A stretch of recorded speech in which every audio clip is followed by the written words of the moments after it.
Assalamualaikum warahmatullahi wabarakatuh. Perkenalkan, nama saya Nurhalisa dari Prodi Bahasa dan Sastra Indonesia semester 5.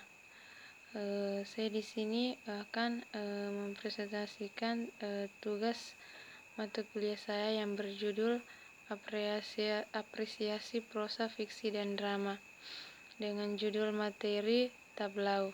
Baiklah, saya akan membacakan materi saya. Tablau merupakan seni gerak drama tanpa suara yang menceritakan kisah-kisah rakyat legenda atau cerita sejarah. Dalam bahasa Prancis, adegan ini disebut tableau vivant yang artinya gambar hidup. Di atas panggung, beberapa aktor memerankan beberapa pose atau adegan tertentu.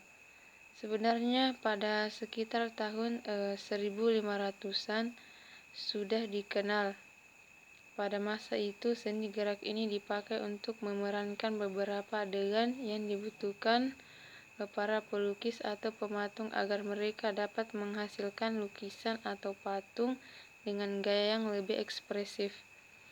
Selama peringatan Natal, tableau juga sering dipakai untuk menceritakan kisah kelahiran Yesus. Kemudian B. Asal drama tableau. Kadang-kadang misa diselingi dengan adegan-adegan pendek yang dramatis dan tableau yang mirip lukisan. Mereka adalah fitur utama dari perayaan pernikahan kerajaan, penobatan, dan entri kerajaan ke kota.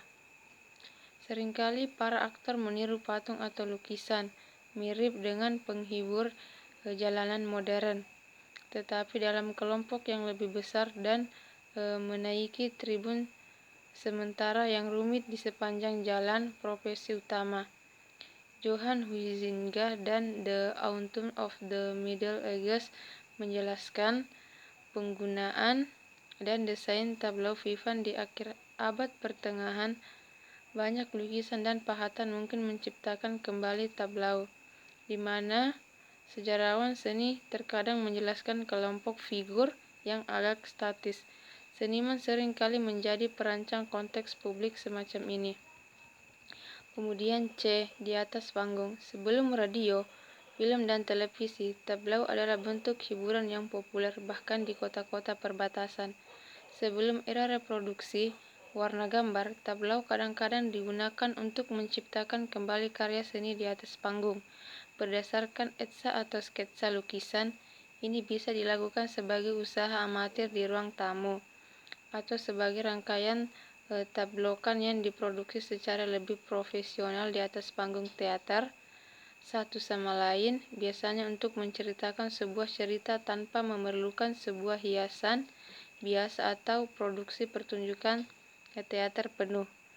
Dengan demikian mereka mempengaruhi bentuk yang diambil oleh era Victoria dan Edwardian, kemudian pertunjukan Lentera Ajaib, dan mungkin juga strip komik naratif berurutan yang pertama kali muncul dalam bentuk modern pada akhir 1990-an.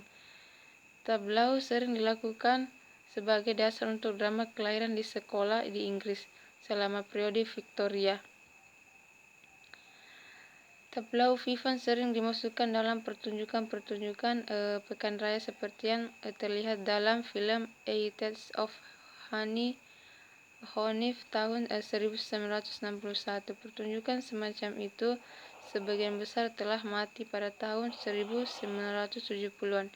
Tableau tetap menjadi daya tarik utama di Pageant of the Master tahunan di Laguna Beach, California. Dan contohnya alur cerita tableau ini seperti judul Lebih Baik Jujur. Kemudian